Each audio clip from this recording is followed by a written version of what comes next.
Hello friends, मैं सुनील आपका स्वागत करता हूं आज के एक नए सेशन में। तो फ्रेंड्स, आज हम समझेंगे लॉस्ट स्प्रिंग।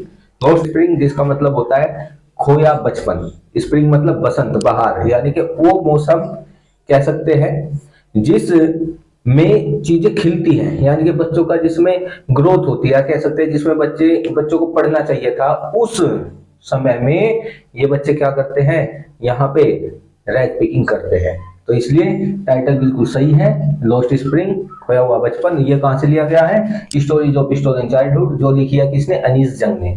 इसकी एक बुक है, ये काफी अच्छी राइटर है, इंडियन राइटर है, कॉलमनिस्ट है, न्यूज़पेपर में ये आर्टिकल भी लिखती है।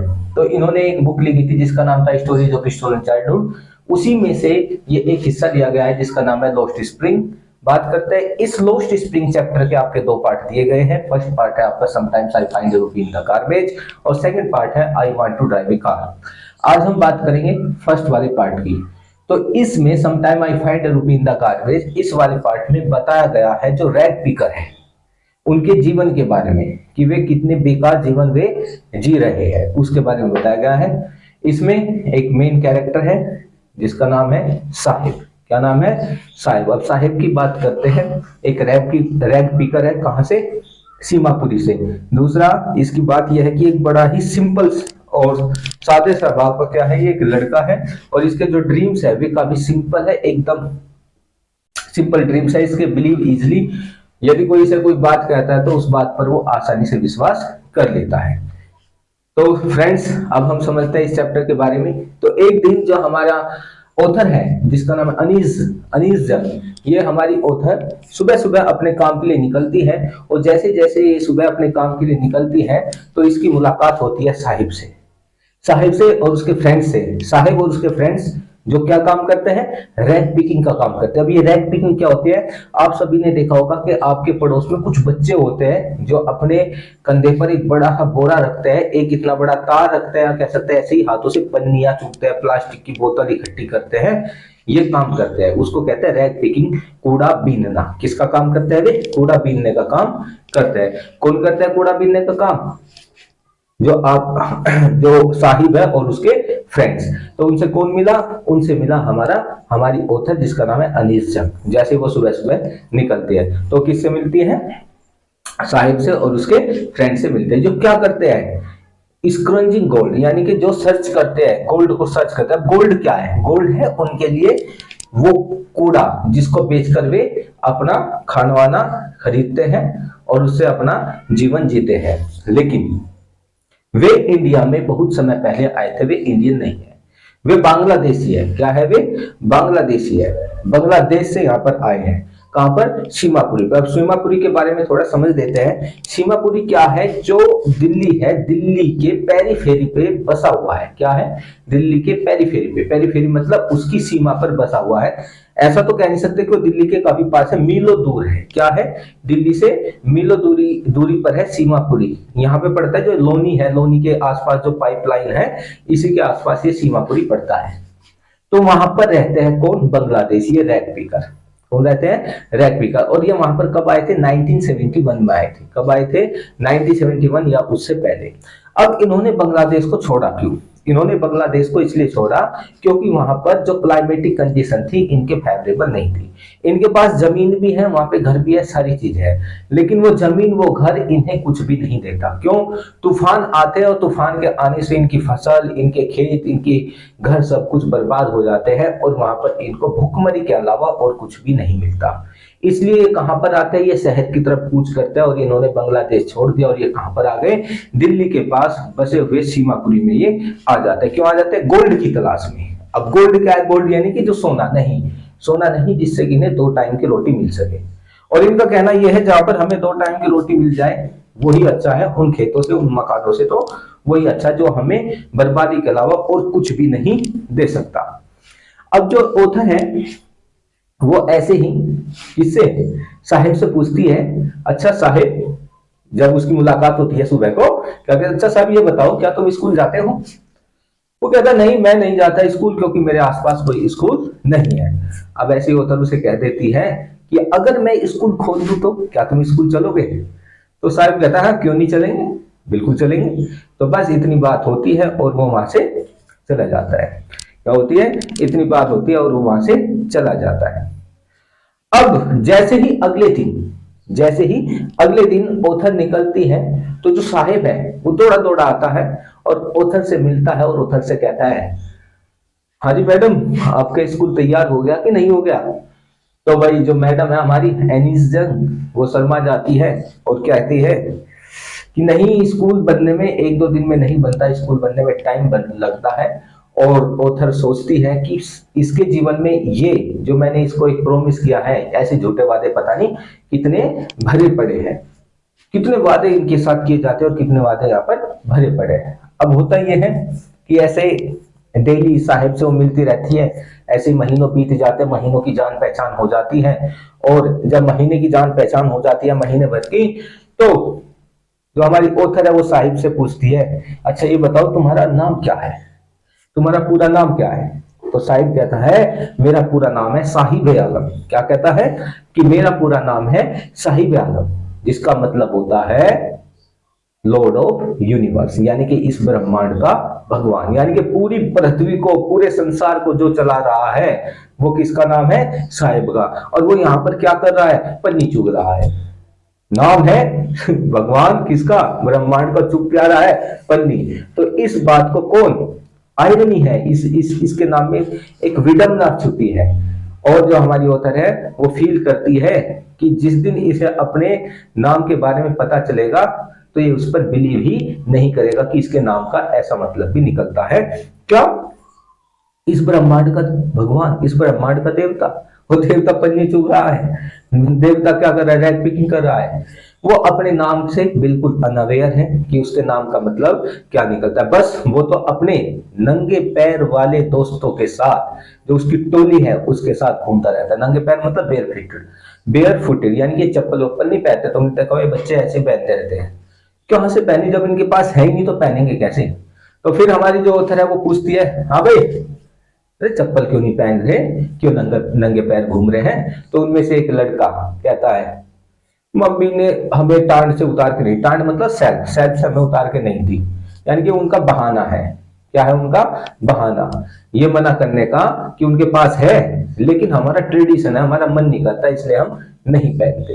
ये पॉवर्टी को छिपाने का तरीका है। एक दूसरा बच्चा है जो रंग अलग अलग कलर के क्या पहने हुए हैं, शूज पहने हुए हैं। एक दूसरा है और एक दूसरा है, ये किसी का मिल गया, किसी का मिल गया। वो अपने पैरों को छुपाता है, कहता है, उसको देखती है, और एक फिर दूसरा ये कहता है कि मुझे भी जूते चाहिए। तो ऐसी बात चलती रहती है। अब जो हमारी ऑथर है वो इंडिया के लगभग हर हिस्से में घूम चुकी है, और जहां तक वो घूमी है उसमें अपने एक्सपीरियंस से यही बताती है कि इंडिया में मैंने ज्यादातर जहां जहां मैं घूमी हूं वहां पर मैंने बच्चों को नंगे पैर ही देखा है। या तो ये उनका कोई ट्रेडिशन है, या फिर वे इतने अमीर हैं कि बहुत ज्यादा अमीर है और ट्रेडिशन के कारण उनके पास पैसे की कमी नहीं है, लेकिन ट्रेडिशन है नंगे पैर रहने का। या फिर वे बहाने करते हैं अपनी परपेचुअल स्टेट ऑफ पॉवर्टी को बताने से, यानी कि जो हमेशा से चली आ रही गरीबी है उसको छुपाने की वे कोशिश करते हैं। अब उधर हमें एक बात बताते हैं, उसे एक बात याद आती है, जो उडुपी जिसका नाम क्या है? उडुपी क्या है? एक कर्नाटक में एक क्षेत्र है, या कह सकते हैं गांव है, उडुपी विलेज है। उसकी बात याद आती है कि वहां का एक इंसान था जिससे वो कभी मिली थी, और वो इंसान ऑथर को बताता है, क्या बताता है कि जब मैं छोटा था तो मेरे पिताजी जो क्या एक मंदिर में पुजारी थे, और उस मंदिर के सामने से होकर मुझे हमें स्कूल जाना पड़ता था। तो उस समय मैं भगवान से, या जो माता रानी थी वहां पर, जो देवी थी, गोडेस थी, उससे प्रार्थना करता था कि मुझे एक जोड़ी जूते मिल जाए। क्या मिल जाए? मुझे एक जोड़ी जूते मिल जाए। और अब जब 30 साल बाद, 30 ईयर लेटर, ऑथर दोबारा उसी गांव पहुंचती है, उसी मंदिर में जाती है। और जब वो उस मंदिर में जाती है तो मंदिर एकदम वीरान सा, सुनसान सा पड़ा था, आइसोलेट था। और उसके साथ साथ देखती है कि मंदिर के पीछे मकान बने हुए थे, और वहां पर कुछ लाल, व्हाइट कलर की, रेड कलर की कुछ कुर्सियां रखी थी, और एक फोल्डिंग रखा था। तो देखती है कि एक छोटा बच्चा आता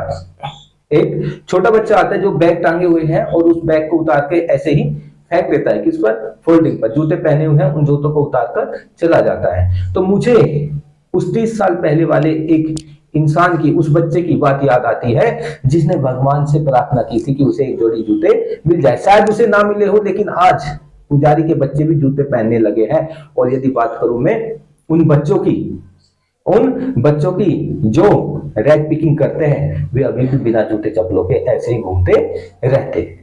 तो ये क्या है, एक प्रकार का यहाँ पे ऑक्सीमोरन दिखाया गया, विरोध दिखाया गया, कंट्रास्ट दिखाया गया है कि एक तरफ बच्चों को जूते मिल गए, पुजारी का बच्चे भी जूते।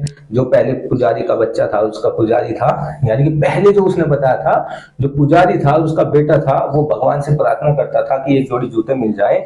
अब जो यहाँ पर पुजारी है और इसका जो बेटा है, उसको, छोटा बच्चा है, उसको जूते मिल गए, वो जूते पहनने लगा है। शायद उसको ना मिले इसके, तो कहने की बात यह है कि अब पुजारी के बच्चे भी जूते पहनने लगे हैं। तो अब बात करते हैं कि अब जो एक कूड़ा बीनते हैं, कौन, जो बच्चे कूड़ा बीनते हैं और उसके माता पिता भी कूड़ा बीनते हैं, ये नहीं कि बस बच्चे बच्चे बीनते हैं, माता पिता भी कूड़ा बीनते हैं। इन सब के लिए अलग अलग इनका मतलब होता है।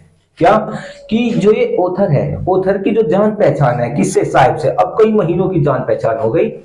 अब जो साहिब से जान पहचान होते होते होते होते जो ओथर है वो उसके साथ कहां पर आ जाती है, सीमापुरी में आ जाती है। कहां जाती है, सीमापुरी में उस आ जाती है। और सीमापुरी एक ऐसा स्थान है, एक ऐसा स्थान है जो दिल्ली से सटा हुआ है, सटा हुआ तो कह नहीं सकते, मीलों दूरी पर है। और वहां पर लगभग 10,000, कितने, लगभग 10,000 परिवार रहते हैं। 10,000 रैग पीकर वहां पर रहते हैं। और उनके जो घर है वे किससे बने हुए हैं, मड से बने हुए हैं। मड मतलब कीचड़ से या मिट्टी से बने हुए हैं। उनकी दीवारें कीचड़ या मिट्टी से बनी है। उनकी जो छत है वो टीन से, इससे टीन से या टारपुलिन, टारपुलिन होता है तिरपाल आदि से उनकी दीवारें बनी, पूरे मकान टारपुलिन से बने हुए हैं। या उनकी छतों पर क्या रखे हुए हैं, टीन रखी हुई है, उनसे बने हुए। ना ही वहां पर कोई सीवेज की प्रॉपर व्यवस्था है, या कह सकते हैं सैनिटेशन की भी कोई व्यवस्था नहीं है। उनके पास वोटर आईडी वगैरह वगैरह, आधार कार्ड, कोई आइडेंटिटी कार्ड नहीं है। उन्हें एक चीज दी गई है, वो है राशन कार्ड। और उस राशन कार्ड से गवर्नमेंट उनको खाने पीने का सामान दे देती है। क्या दे देती है, गवर्नमेंट उनको खाने पीने का सामान दे देती है। और उनका कहना यह है कि हम आइडेंटिटी का क्या करें, हम आइडेंटिटी का क्या करें, आइडेंटिटी हमारा पेट नहीं भर सकती। अगर हमें शाम के समय हम भूखे पेट नहीं सो रहे हैं, हमारा पेट दर्द नहीं कर रहा है, तो वे खेत, उन खेतों से कहीं अच्छा हम यहाँ पर है, चाहे हमें आइडेंटिटी मिले या ना मिले, कम से कम हम भूखे तो नहीं सोते, कम से कम हम भूखे तो नहीं सोते। और इन्हीं तंबुओं में और इन्हीं टारपुलिन की छतों से बने हुए इन घरों में ही इनके बच्चे पैदा होते हैं। और इन्हीं के ही सर्वाइवर बनते हैं, पार्टनर बनते हैं सर्वाइवर के। और वे भी रैग पिकिंग करते हैं। यदि बच्चों की बात करें, बच्चों के लिए गार्बेज गोल्ड है। क्या है, बच्चों के लिए गार्बेज गोल्ड। और उनके पेरेंट्स के लिए गार्बेज सर्वाइवल का एक तरीका है कि यही है जिससे हम जिंदा रह सकते हैं, इसी से ही हम जिंदा। क्यों, क्योंकि जब बच्चे क्या करते हैं, अगर आप कूड़े को साफ कर रहे हो और उसमें से आपको कोई चांदी का सिक्का मिल जाए, या 100-200 रुपए मिल जाए, या सोने का गोल्ड कॉइन आपको मिल जाए, तो क्या आप उस कूड़े के ढेर को कुरेदना बंद कर दोगे? नहीं करोगे ना। तो आप उसमें और तेजी से लग जाओगे और स्पीड से लग जाओगे। क्यों लग जाओगे? क्योंकि आपको आस बनी रहती है कि आज तो एक गोल्ड कॉइन निकला है, कल एक डायमंड भी निकल सकता है, परसों कुछ और भी निकल सकता है। इसलिए इन बच्चों को जब उस कूड़े से 10 रुपए का नोट या 20 रुपए का नोट मिल जाता है, तो उसको बीनना वे कम नहीं करते, बल्कि और शुरू कर देते हैं। बच्चों के लिए तो वे एक जादू का एक पिटारा है, रहस्याई का एक पिटारा है, एक टोकरी है जिसमें क्या भरा पड़ा है, जिसमें कुछ ना कुछ उन्हें मिल सकता है। और यदि बात करें इनके पेरेंट्स की, इनके पेरेंट्स के लिए वो जादू का पिटारा नहीं है, उनके लिए एक मीन ऑफ सर्वाइवल है, जिंदा रहने का एक तरीका है। इस प्रकार दोनों के लिए क्या है, अलग अलग तरीके हैं। इसके बारे में सोचते हैं दोनों, एक के लिए रैग पिकिंग अलग है, एक के लिए रैग पिकिंग अलग है। अब बात ये होती है, अब बात आ गई कब, विंटर की। अब विंटर में क्या होता है कि एक सुबह जब हमारी ओथर घर से निकलती है, तो एक टेनिस कोर्ट है, क्या कह सकते हैं, एक पार्क है एक बड़ा सा, और उसकी क्या लगी हुई है, गेट लगा है। और उस गेट के बाहर वो साहिब को देखती है। साहिब जो जूते पहने हुए हैं, शूज पहने हुए हैं, सफेद कलर के पीटी शूज पहने हुए हैं, जो उसके कपड़ों से बिल्कुल भी मैच नहीं कर रहे हैं। तो वो उसे कहते हैं, अरे साहब तुम यहाँ क्या कर रहे हो? तो वो कहता है कि मुझे ये खेल बड़ा पसंद है। तो उसमें टेनिस खेल रहे होते हैं, क्या कहते हैं, टेनिस, गोल्फ आदि ये खेल वहां पर चल रहे होते हैं। तो टेनिस का गेम उसे पसंद है। कौन कहता है? साहिब की मुझे टेनिस का गेम पसंद है, लेकिन वो उसकी पहुंच से बहुत दूर है। तो वो कहता है कि कभी कभार मुझे जो गेट कीपर है ना, ये मुझे अंदर जाने देता है और मैं यहाँ पर झूल लेता हूँ। तो वो कहता है कि ये जो जूते मुझे मिले हैं ये मुझे किसी ने दिए हैं, जबकि वे किसी ने दिए नहीं, वे अमीर बच्चे के द्वारा फेंके गए क्या है, जूते हैं, जिनमें एक जूते में छेद हो गया, जो उसको परेशान करता था, उस अमीर बच्चे को परेशान करता था। लेकिन यहाँ पर साहिब को परेशान नहीं करता, क्योंकि साहिब को तो जीवन में पहली बार शूज मिले हैं और उस शूज में जो एक होल है वो उसे कोई फर्क नहीं पड़ता। शूज तो मिले, क्या मिले उसको? शूज तो मिले हैं। और बस फिर वो अपने बेयर फुटेड के साथ फिर अपना रैक पिकिंग के लिए निकल जाता है।